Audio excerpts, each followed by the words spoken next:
आज हम लोग अथर्ववेदीय चतुराध्यायिका के प्रतिपाद्य विषय पर चर्चा करेंगे।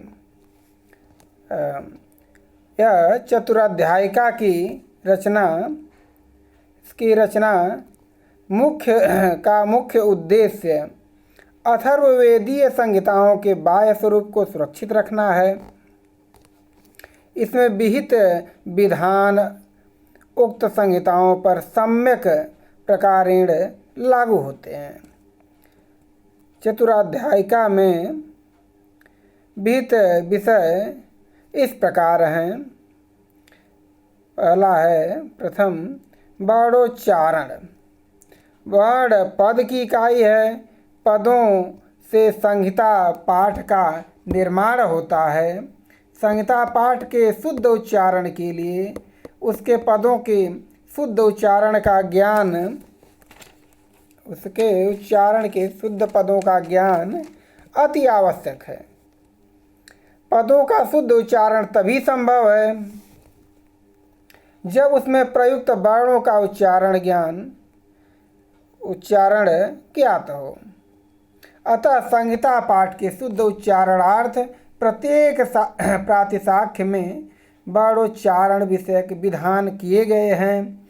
चतुराध्यायिका में भी वर्णोच्चारण विषयक विधान विहित है।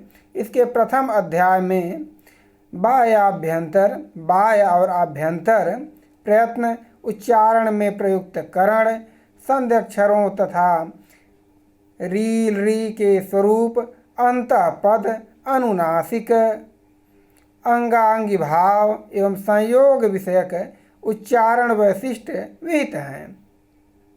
द्वितीय अध्याय में स्फोटन, कर्षण तथा तृतीय अध्याय में द्वितीय विषयक महत्वपूर्ण एवं वैज्ञानिक विवेचन किया गया है। इसमें संधि का वर्णन करते हैं। पद पाठ के आधार पर संहिता पाठ का निर्माण होता है। संहिता पाठ के निर्माण के लिए संधि विषयक विधानों का बोध अति आवश्यक है। सभी प्रातिशाख्य ग्रंथों में पद पाठ से संहिता पाठ बनाने के लिए संधि नियमों का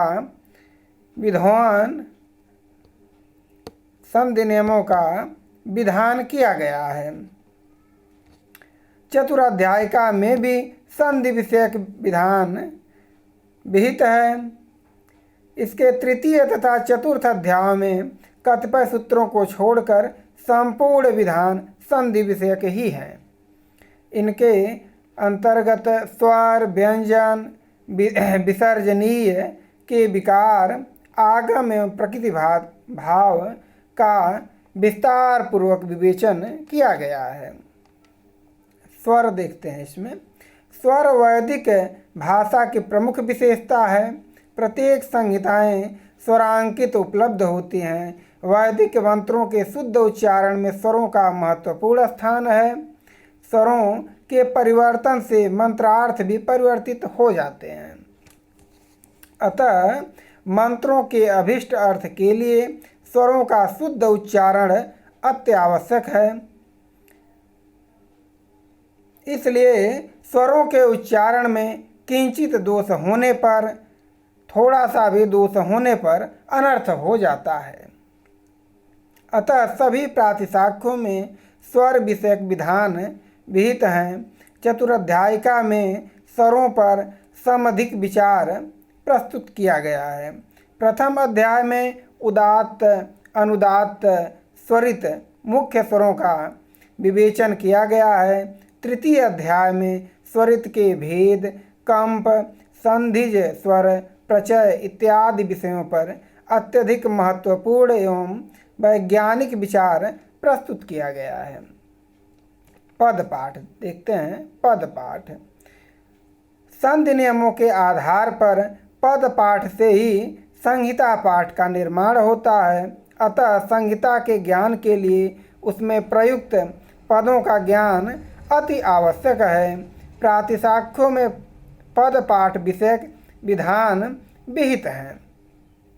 चतुराध्यायिका के भी चतुर्थ अध्याय में पद पाठ के प्रयोजन और संहिता पाठ से पद पाठ बनाने संबंधी नियम विधि विहित हैं।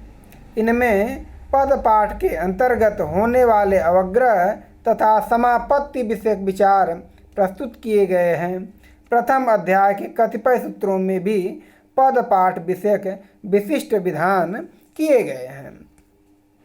अब देखते हैं क्रम पाठ।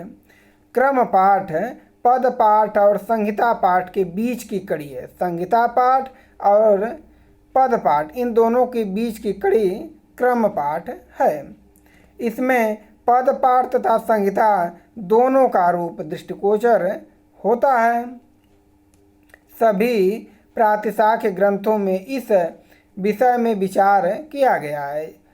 चतुराध्यायिका के भी चतुर्थ अध्याय के कतिपय कुछ सूत्रों में क्रम पाठ के प्रयोजन के साथ ही संहिता पाठ से क्रम पाठ के निर्माण विषयक विधान किया गया है। चतुराध्यायिका के चतुर्थ अध्याय के कतिपय सूत्रों में वेदाध्ययन के महत्व को भी प्रतिपादित किया गया है।